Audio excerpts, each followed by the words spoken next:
السلام علیکم ناظرین، میں ہوں بلال احمد اور آپ دیکھ رہے ہیں بلال وائس چینل۔ ناظرین، مردے کیسے تصدیق کرتے ہیں کہ وہ مر چکے ہیں؟ شروع میں مردہ شخص کو یہ احساس نہیں ہوتا کہ وہ مر گیا ہے۔ وہ خود کو موت کا خواب دیکھتا ہوا محسوس کرتا ہے۔ وہ خود کو روتا نہاتا، گرہ لگاتا اور قبر پر اترتا ہوا دیکھتا ہے۔ وہ ہمیشہ خواب دیکھنے کا تاثر رکھتا ہے۔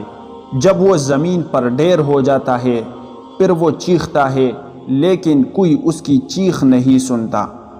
جب ہر کوئی منتشر ہو جاتا ہے اور زمین کے اندر تنہا رہ جاتا ہے، اللہ اس کی روح کو بحال کرتا ہے۔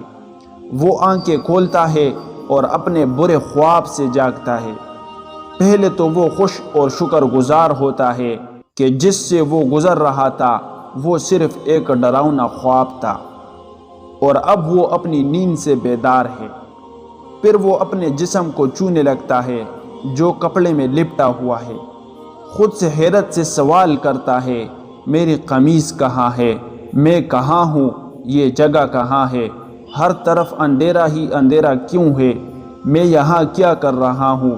پھر اسے احساس ہونے لگتا ہے کہ وہ زیر زمین ہے، اور جو کچھ وہ محسوس کر رہا ہے وہ خواب نہیں ہے۔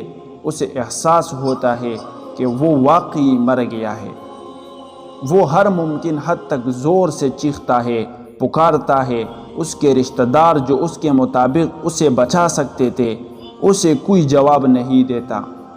وہ پھر یاد کرتا ہے کہ اس وقت اللہ ہی واحد امید ہے، اور اس کے لیے روتا ہے اور اس سے معافی مانگتے ہوئے اس سے التجا کرتا ہے، یا اللہ مجھے معاف کر دے، یا اللہ مجھے معاف کر دے۔ وہ ایک ناقابل یقین خوف سے چیختا ہے جو اس نے اپنی زندگی کے دوران پہلے کبھی محسوس نہیں کیا تھا۔ اگر وہ ایک اچھا انسان ہے تو مسکراتے ہوئے چہرے والے دو فرشتے اسے تسلی دینے کے لیے بیٹھ جائیں گے، پھر اس کی بہترین خدمت کریں گے۔ اگر وہ برا شخص ہے تو دو فرشتے اس کے خوف کو بڑھا دیں گے اور اس کے بدصورت کاموں کے مطابق اسے اذیت دیں گے۔ اے اللہ، میرے اور میرے ماں باپ اور میرے خاندان اور گاؤں والوں اور دوستوں کے گناہ معاف فرما، اور ہمیں ایمان پر موت نصیب فرما۔ آمین۔